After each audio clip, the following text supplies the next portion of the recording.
Just like always, talk a little bit about the past weekend, and then start looking forward here to what's in front of us. Needless to say, just a really tough loss. Certainly a hard-fought game by both teams involved, and certainly to be expected. And bottom line is we came up short.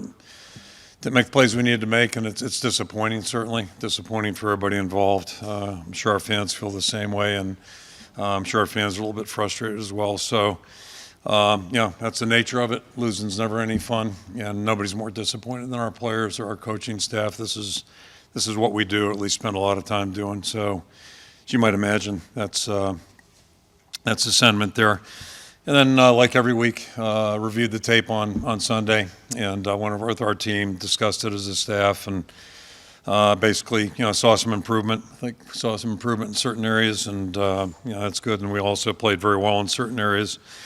And the bottom line is, I think the effort's there. So, like most times, it gets down to details, execution, and a lot of times fundamental, just, being better fundamentally. So those things don't change. And that's a challenge in front of us as we go. So the bottom line right now, our focus really is about, staying together and moving forward. And, what we have to do is get better in each and every meeting, every practice, try to take those opportunities to improve, and that'll be our approach moving forward. Regarding Nevada, just shifting gears here. So our captains, same four guys, got Jack Campbell, Sam Laporta, Kayvon Merriweather, and Riley Moss will be the captains again, playing Nevada team. And it's a little bit interesting, certainly a change up from the last 2 weeks. Start with the fact that it's a night game. That's a little bit different. But, full disclosure, it's not like we know a lot about Nevada. We don't have a lot in our memory bank. And it's a very different preparation in the fact that, the last two opponents we've played have programs where they've, had coaching staffs that have been in place, and pretty easy to figure out their identity. We didn't spend a lot of time in the out of season looking at film on Nevada just for that reason. It's a new staff. Coach Wilson's come in there, and they've got a new staff, a lot of new players on top of it. So, their programs had success historically. I'm old enough to remember Chris Alt coaching there, and Kaepernick playing all that. And, last year, just go back to last year, they beat Cal in their opener and had two very close losses to two good programs, Air Force and San Diego State. So that part just, kind of puts that in perspective. You tie in the fact that, what happened in college football last week's a good illustration that no matter who you are, you got to get ready to play. No matter who you play. And so shifting back to Nevada, we're just trying to figure out who they are, what they are right now. Offensively, they've got good skilled players. They picked up a couple new guys in the out of season.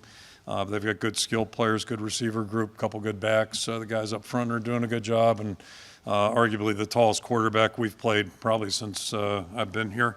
And he's doing a good job defensively. They're putting their scheme together. They're an active group, athletic group, and play with good effort. And then on special teams, again, they play with good effort, and they've got very good specialists. They're using two punters right now. I say using two; they just used one of them for one punt last week. And the field goal kicker is a veteran guy who's, I think, got 3 game winners, and one was 56 yards, I believe. So, that's an area where they're good as well. So. And we're doing our best to get ready for them right now, trying to learn off the 3 games that they've played. They're 2-1, and taking what we can from those films. Last couple things I'll throw it out for questions. Just an announcement, Jamari Harris will not be playing this year. He's had a medical procedure done this week, so he's going to miss the rest of the season. It's unfortunate. Jamari's a tremendous young man. I thought really showed a lot of growth last year, did a really nice job, and has been a really good team leader for us, just an exceptional young guy. So it's disappointing. It's disappointing anytime a player has to miss time because of medical reasons, and we'll look forward to getting him back when he's back up on his feet and going here. And then congratulations to Lucas Van Ness as well for special teams, Big Ten Player of the Week. That's quite a feat, what he accomplished the other day, and his effort just overall has been really good, so appreciate that. And then last thing, we'll have Eve Jimenez will be with us as our kid captain this week. She's from Davenport, 8-year-old girl, and I certainly don't pretend to understand her challenges medically. I know they were pretty significant up until about 4 years ago, and the people at the hospital and the family have just worked together, and she's doing really well. So it'd be great to have her with us on Saturday. We'll look forward to meeting her and seeing her in Kinnick again. I'll throw it out for questions. Kirk, when you look at quarterback, after you analyzed it, where do things stand? Is this remains an open competition, or is it an open competition, or is it Spencer Petras who's going to start on Saturday? He'll start right now. That's our plan. Unless something happens in practice, and we obviously spent a lot of time looking at it, considering it, talking about it, and it's not the same as last year, but there are some similarities, I think, in that. I think it's really tough to give an honest evaluation right now, and I've talked to Alex about the same thing. Just that, I think no matter who's in there right now, we got some challenges, and we've got to work through those, try to improve in those, and then we'll have a fairer way to assess, I think. And but I still think I speak for everybody in our program. We all have faith in both players. Did Spencer do anything that you think continues to earn him the right to start? Or is it just right now that there's so many challenges that he can direct traffic a little bit better? No, I think Alex is capable of that, and I think he proved that last year. I just go back to body of work, and this kind of ties into some other topics, I'm sure. But we were 0-2 at the start of the 20 season. Then we won 12 straight with him at quarterback. So, he built up some credit right there, and I thought he played really well. Not in each and every game, but he did a pretty good job and led our football team. So, he's got a good resume going, and I think the other challenge right now, we've had some challenges to work through, and that's where we're at presently.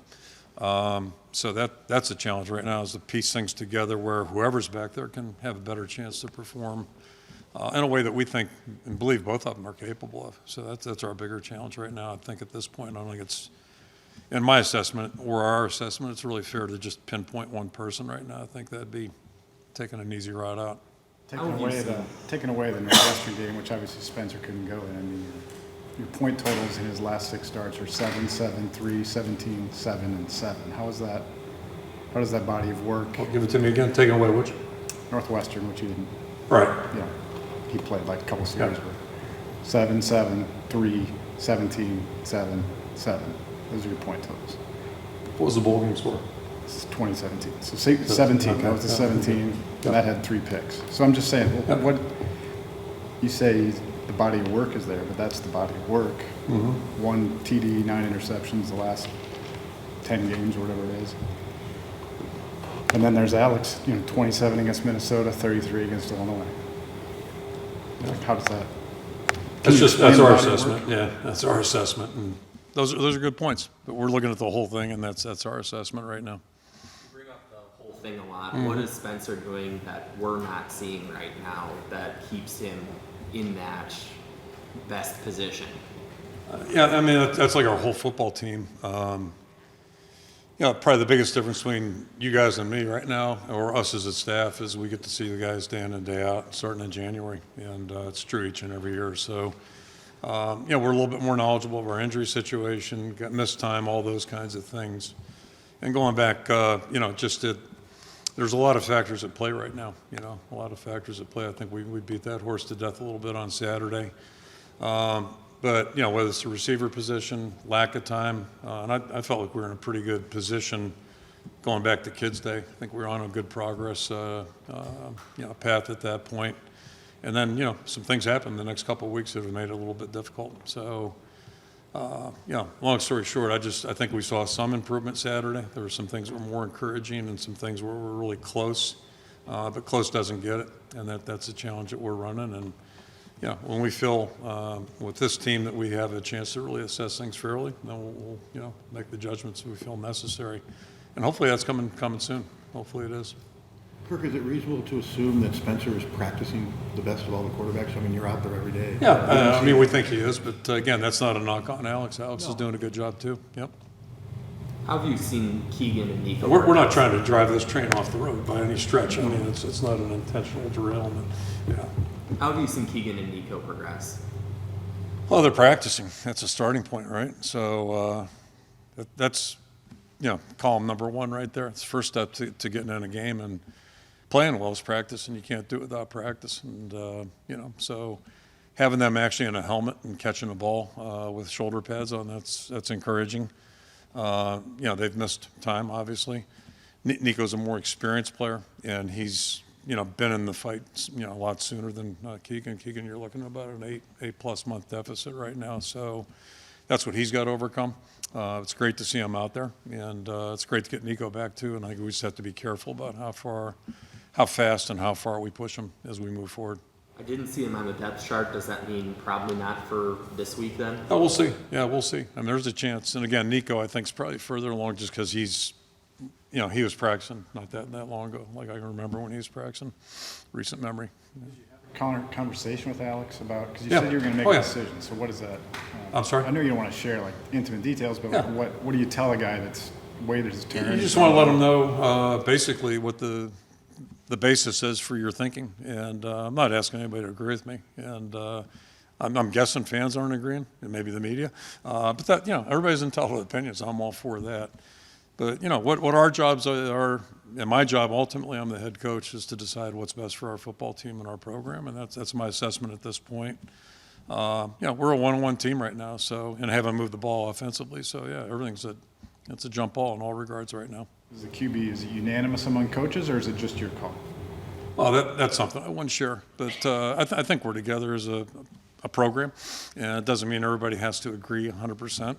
But I think we're together, yeah. Where's your offensive line right now in terms of development, and how far has it got to go? Is it measuring up to your standards, et cetera? Well, clearly not the first two games, but that's what I was alluding to a little bit. I felt like we were in pretty good position on Kids Day, which is like an eternity ago. But we had some guys miss some significant time after that. I believe it was Monday, Tuesday, that next week. And to think that hasn't affected us, that'd be naive. That's one thing I know a little something about is the play up front. And I'm thinking of one player in particular who's not playing where he was a couple of weeks ago, and he was playing really well a couple of weeks ago, and it earned the right to be a good, confident player. But when you miss time, it's significant. That's why you do practice. That's the importance and value of practice, and especially up front. So, but they'll get there. I'm confident we'll get there. Yeah, the personnel groupings obviously have been altered because of all the injuries, but it also looks like, from my novice eyes, a lot of the audible calls or checks or something like that just aren't in full measure just because of that as well. Is that true, and how debilitating or difficult is that for the offense to get through when you can't look at something and identify a change because of so many moving pieces right now? Yeah, I mean, we're a little different team than we were, during that August public exposure, personnel-wise. So that alters some things you do. Then your opponents alter things too. Some things they may present or don't present. So it's all part of a package. And we're clearly not operating where we want to operate right now, and that's that's evident by the point total. And that's ultimately something we're trying to do is get the point level where we want, where we can win games, on a consistent basis. Looking at Jamari Harris being out for the year, Terry has played well in that spot these last two games. How would you assess his performance? And I'm guessing he's in a position to kind of take that spot and run with it. First of all, it's a little bit of a microcosm for our team. It's hard to if you had Terry playing well, Riley, Cooper, and Jamari, that gives you a pretty good two deep. But it's never that easy, and that's just the way it works. And that's true in a lot of positions. So. If you got your number one guys in there that you want, that's a heck of a good start. But to your point, Terry's really done a good job, and he went through a really tough period. Obviously, getting hurt last fall, it's been a tough out of season for him, challenging medically, and but I think what he did starting with game one, he really made his presence felt. First of all, in special teams, which we missed that because he's a very dynamic special teams player. And then on top of it, he's really played corner well, and played it with some emphasis out there, some enthusiasm, and that allows us to use Cooper inside. So it's really critical. But we're thin at that position too. If you start thinking about ramifications of maybe coming out. So, but that's the world we live in. A lot of teams do. Speaking of how thin you are there, how helpful is it to have Cooper where you can put him, it seems like, at 4 different spots? Oh, it's helpful. Anytime you have guys that are versatile, that's a good thing. And, so it's just happened. He just is very adept at, he's a flexible player that way mentally and got a skill set that allows him to do that. So that really helps us. And, you lose a guy like Belton, it's a big loss, but at least he's helped fill that void for us. But then, it comes back to Terry being able to play, which last year he couldn't do that. At the end of last year. Coach, what's your assessment of your defense through 2 weeks? I think they've done a lot of really good things out there. And that's, pretty obvious. I'm stating the obvious. I mean, we have some strengths on this team right now, and that's to me, one of the things I'm really encouraged about. They've done a lot of really amazing things out there, some really, really good play. And I'd say the same thing about our special teams. They've impacted the game in a really powerful way, and that's allowed both these games to be the way they've been.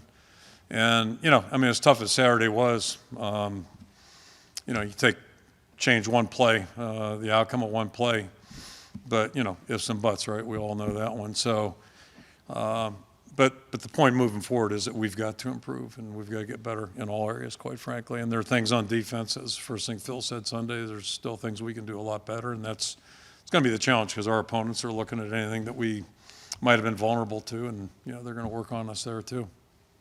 How difficult is it as far as from the run game, just knowing that how vulnerable you are maybe in the passing attack, that they're more crowding the line of scrimmage, and then you're trying to get your young offensive line trying to make the right plays, and how challenging is that to get your running game going? Yeah, it makes it a challenge. And then, we had two veteran backs, and really we've played with one. Gavin was a break the glass guy Saturday, played a little bit on third down, and that's good. And he appears to be, ready to roll, which is good. So that, it makes it a challenge. So, collectively we got to try to push this thing forward. And I said there's some evidence the other day of some things that, looked a little bit better, but we've just got to keep pushing as much as we can. That's why practice and meetings are so important right now.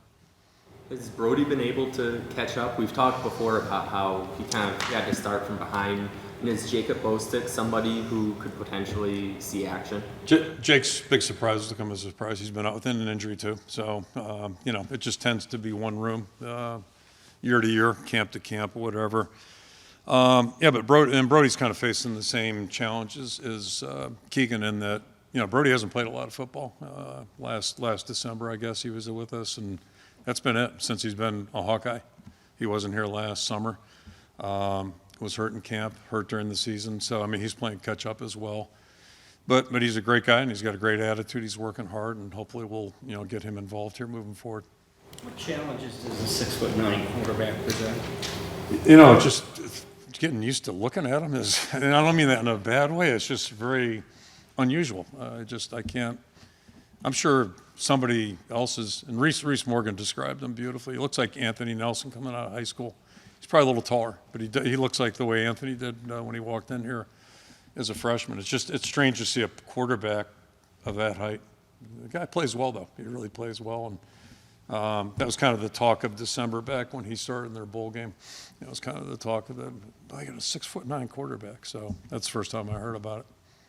How often have you had guys that are better game players than they are in practice? And when that is the case, how hard is that? Not often. Yeah, not often. I mentioned Hartley came up name last year, and that's a great example, but it doesn't happen a lot. It really doesn't happen a lot. Typically good players are really good practice players. That's been one commonality. Everywhere I've coached, high school, college, NFL, they usually know how to practice. I probably don't watch a lot of NFL, but probably have an awareness that the quarterback positions change quite a bit. Same in college. Look at Josh Allen and Patrick Mahomes, more of a mobile type of guy. And it seems two like, guys that weren't recruited either, by the way. yeah. How about that? I'm just. It seems like, I know you can't talk about the guys specifically, but your future quarterback commitments, 23, 24, are dual threat type guys. Is that an intentional philosophy change on your part moving forward at the quarterback position? Not necessarily intentional. It's kind of the same line I've given you before. Is it like we try to recruit the best guy, and then we'll,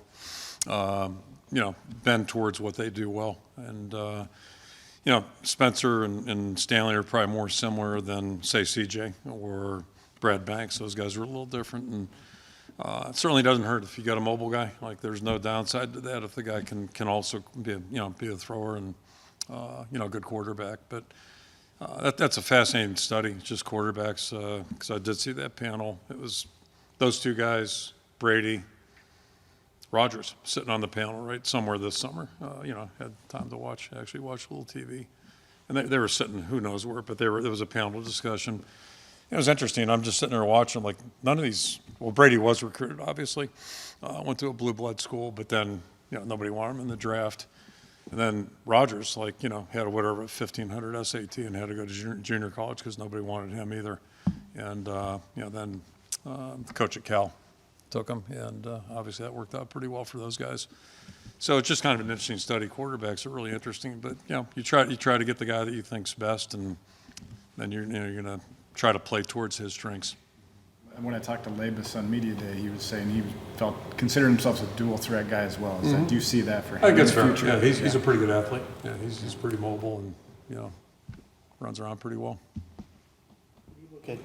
Quarterback's obviously different in recruiting because only a couple of times have I remembered you taking 2 in one class, and then usually you skip the next year, or most of the time you do. How do you really center on one person? I mean, it's been canned for the last handful of years, but how have you centered on one person? I mean, how many people are involved, and then what happens if you have a Will Levis situation where you feel really good, and then all of a sudden, Justin Fields decommits, and then boom, there he is. And I mean, first of all, we live in that world. We're really there's a bunch of guys like that we've it was in that same year or the year before that. I can't remember which. It was Petrus, Wilson, and a guy down in Texas. The guy in Texas is the first guy that we really focused on. And a week later, he was off to Ohio State. They offered and see.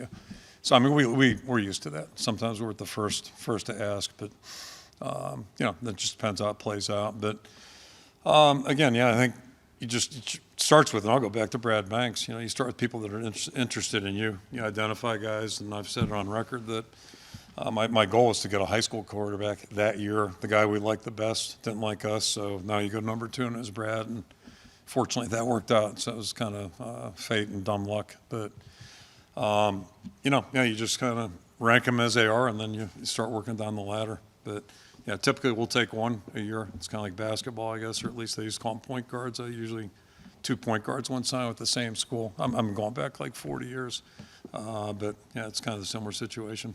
Is that a more involved process with the staff, or is it just the same as you would recruit a tackle or defensive back or something? Well, we lean in each position. We lean towards the position coach making the final evaluation, or at least having the primary voice.